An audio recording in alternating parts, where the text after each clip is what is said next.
Phasmophobia is perhaps one of the most fun and scary games I've ever played. There is nothing more fun than watching your friends screaming for their lives while running from a ghost, and there is nothing more terrifying than when the ghost suddenly turns towards you. Phasmophobia is set in a variety of haunting locations ranging from creepy suburban houses to desolate asylums and schools, and each location has its unique eerie ambience accompanied by chilling sounds and spine-tingling visual effects, and all of these contribute to the game's spooky atmosphere. Now, the main focus of the game is to work with your team and discover evidence and identify the type of ghost you're hunting, and to do this you're given a variety of ghost hunting equipment from EMF readers to spirit boxes and much more. And the game has an unusual blend of detective work and the survival horror, and you are constantly in danger while exploring these haunted locations. And the more time you spend on trying to identify what ghost you have in that house, the angrier the ghost will be, and you will also lose your sanity, which we'll cover in later. But what sets Phasmophobia apart from the other horror games is the game's voice recognition feature. In Phasmophobia, the ghost can hear you. You can ask them questions, taunt them to get a reaction, or you could even sing to them if that is your thing. But beware, what you say can provoke a ghost, making them more aggressive and dangerous. And this unique feature is what makes Phasmophobia an incredibly immersive and truly terrifying experience that is bound to get your adrenaline pumping. Now, when you dive into the heart of Phasmophobia, you'll find a chilling yet thrilling gameplay loop. You and your team of paranormal investigators are tasked to identify a type of ghost haunting a specific location. This entire process is about piecing together evidence through careful investigation and a lot of scary moments. And each investigation, every house is unique, each having its own set of challenges and levels of danger. Now, at the start of the game, your toolkit is very simple. You have a flashlight, an EMF reader, a spirit box, and a few more basic instruments. However, as you complete investigations and accumulate more income, you unlock a plethora of advanced tools, such as infrared motion sensors, smudge sticks, crucifixes, and much more. And each tool serves a different purpose and helps you gather different types of evidence, making every investigation feels like a puzzle waiting to be solved. Now, progression in Phasmophobia is not just about getting access to better equipment. It's also about improving your ghost hunting skills, your understanding of the game's mechanics, and becoming more efficient and effective in identifying ghosts. The early game can feel quite terrifying and confusing, with ghost interactions being unpredictable and you having limited tools at your disposal. However, as you move later into the game, your knowledge, experience, and wider toolkit makes you feel more in control, and that's even when you're facing more dangerous ghosts. Now, while Phasmophobia does not have a traditional storyline, each mission is a new haunting story where you and your team need to discover who or what is causing the paranormal activity. And the game features various of maps, each being a separate location where investigations take place. Now, the game is an open world in the traditional sense. The diversity of the maps, ranging from small residential houses to sprawling asylums, allows for a broad exploration experience, where understanding the layout, identifying the ghost hotspots, and discovering hiding spots are all critical to survive and complete your mission. Now, Phasmophobia uniquely blends horror and investigation gameplay, and this creates an immersive experience that keeps you on your toes. Every detail matters, every sound can be a clue, and every decision can mean a difference between success and a terrifying failure. Now, when it comes to Phasmophobia's difficulty, it's a unique blend of tension, skill, and patience. The game doesn't exactly provide you a gentle learning curve, especially if you're not a fan of jump scares. However, the mechanics are quite intuitive, and the game will encourage players to learn by doing, making it more accessible even for newcomers to the genre. And a significant portion of Phasmophobia's charm lies in its emphasis on the trial and error part. Nothing is spoon-fed here. The game doesn't hold your hand. Learning how to use your tools efficiently, deciphering ghost signs, and even surviving life-threatening situations comes with experience and a lot of daring curiosity. And I highly recommend following this traditional sense of actually exploring the game without watching too many guides, as the game definitely feels a lot better when it is trial and error based. Now, in terms of player friendliness, is a game for casuals or tryhards? It's actually a delightful middle ground. The casual players will try to find the thrill in the basic gameplay loop of identifying the ghost type and trying to survive. On the other hand, the game also caters to the more hardcore players with the higher difficulty levels, where the stakes are much higher, the ghosts are smarter, way more aggressive, and the margin for errors are significantly less. There's also a ton of challenges in the game you can do, so you can play this game for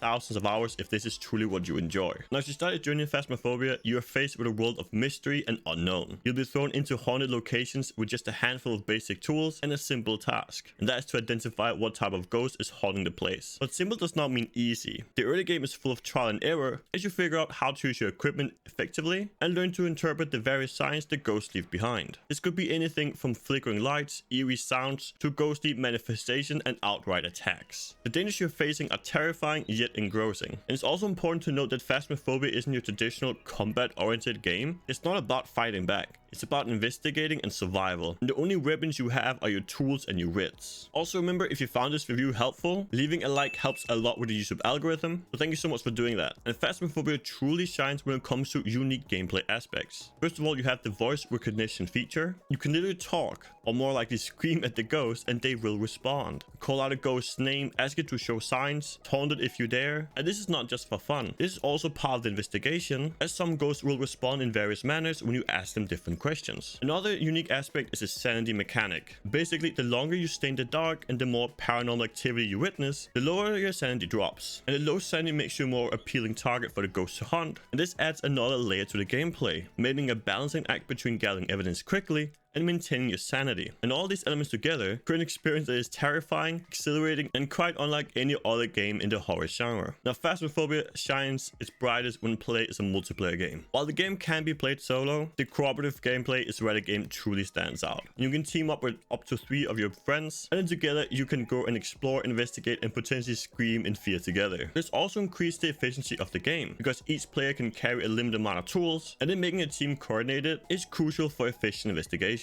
Maybe one player is in the van, being the guy in the chair, just keeping an eye on all the monitors and all the cameras. Or you might have another dedicated player who's trying to use the spirit box to communicate with the ghost. And this division of labor not only makes the investigation more efficient, but also way more immersive and fun. Moreover, the shared fear factor, the joint victories, and the moments of hilarious panic as you and your friends scramble to hide during a ghost make Phasmophobia a truly enjoyable co-op experience. And this game is definitely best enjoyed with friends, amplifying the scares and the overall experience. Now, Phasmophobia is actually still in early stage development. It is still in early access. But despite of this, the game shows a lot of promise and already delivers a thrilling experience. And with a price around $15, it is definitely worthwhile. There's potential for so many enjoyable moments and a lot of gameplay in this game. Now, while the graphics in Phasmophobia might not be the most advanced by today's standard, they have been effectively used to create an atmosphere of suspense and dread. And the game does leverage its simple graphics to maximize the impact of its lighting and shadow effects. For example, your flashlight will cast long, eerie shadows that stretch and twist in unsettling ways. Now, while the visual fidelity of the game might not be the strongest point, it does more than enough to keep you immersed in a terrifying world. The sound design, on the other hand, is where Phasmophobia truly excels. Each auditory cue has been truly designed to contribute to the game's atmosphere. The chilling whispering sounds, the footsteps echoing throughout the empty halls, the sudden creak and groans of the haunting locations, all of these come together to create a soundscape that is genuinely terrifying. And also the ambient sound will often have you second guessing every decision you make and will keep you on the edge of your seat. Now, the immersion in Phasmophobia goes beyond just the graphics and sound design. The game requires you to physically say commands and question to the ghost using a microphone, which adds another layer to the immersion. The fact you have to talk to the ghost makes the interactions feel more personal and immediate, and every word you say could be the one to provoke the ghost, and the anticipation of that reaction keeps the tension high. Now we're going to talk about the pros and cons of the game, and there are quite a few in both of the categories. To start off with the first pro, the voice recognition. The game successfully makes players an active part of the game world, asking them to directly communicate with the ghost, and this feature not only adds a level of immersion, but also amps up the scare factor significantly. Now, the graphic and sound design are quite simple. They have been masterly crafted to create an environment that breeds suspense and unease. And the game's overall atmosphere is the strongest point, and the way it capitalizes on that to deliver genuine scares is commendable. And the cooperative gameplay of Phasmophobia is another significant pro. The game is designed to play with others, and it does provide entertaining and unique experience as you and your friends explore haunted locations, communicate with ghosts, and try your best to stay alive. The game does also offer public lobbies, so you can also make a lot of really good friends through this feature. Now, the game also has a few cons that potential players should be aware of. For one, the game does have a steep learning curve, especially for those not accustomed to horror games or the specific game mechanics. Understand the wide variety of tools and their use, learning how to communicate effectively with the ghost, and figuring out how to stay alive. All these aspects can be a bit overwhelming for new players. Additionally, there are a few technical issues, as is quite common with early access games like these. Now, the developers are actively working on these bugs and hotfixes, and there have been a lot of hotfixes over the last few years. You will still encounter some minor issues when you're playing the game. And lastly, while the game's voice recognition feature is really innovative and provides a massive part of the game, it can sometimes be a bit of a hit or miss. And while it usually adds a lot of gameplay and immersion, it will sometimes just straight up fail and not work with any commands, which can be a source of frustration for some players. Now, let's move on to the favorite part of the video. This is the grading and conclusion. Now in terms of gameplay, I'm gonna say Phasmophobia is a solid 8 out of 10. The game mechanics are unique, and suspense-filled cooperative gameplay offers a thrilling experience like no other. And then for the graphics, sound, and immersion, it earns a 9 out of 10. Now the graphics, while not the most high-end, effectively contributes to the game's haunting atmosphere, and the voice recognition feature, despite the occasional issues, immensely boosts the game's immersion factor, especially if you're using VR, which I would highly recommend. Now in terms of replayability and progression, it's where Phasmophobia truly shines, and I'm gonna give it a 9.5 out of 10. Each playthrough, every mission, every house you visit offers a unique experience with different ghosts, and the progression system where you earn money to buy new equipment keeps the game interesting. And based on all these factors, the overall grade of Phasmophobia is a 9 out of 10. It is a uniquely terrifying experience that keeps you coming back for more and more, and the thrilling moments it offers are genuinely unmatched. And I cannot stress enough just how much more fun this game is with friends. Now the game's difficulty and challenging mechanics might be daunting for some, but the satisfaction you get when you successfully identify a ghost and escape alive is incredibly rewarding, and especially recommended for players who enjoy horror games and cooperative gameplay experiences. And now it's your turn. Have you ever played this game, and what was your scariest moment? Also remember, if you found this review helpful, leaving a like helps a lot with the YouTube algorithm, so thank you so much for doing that. And I'd highly recommend watching the videos on the screen now, as I think you'll also really enjoy those. So I'll see you over there.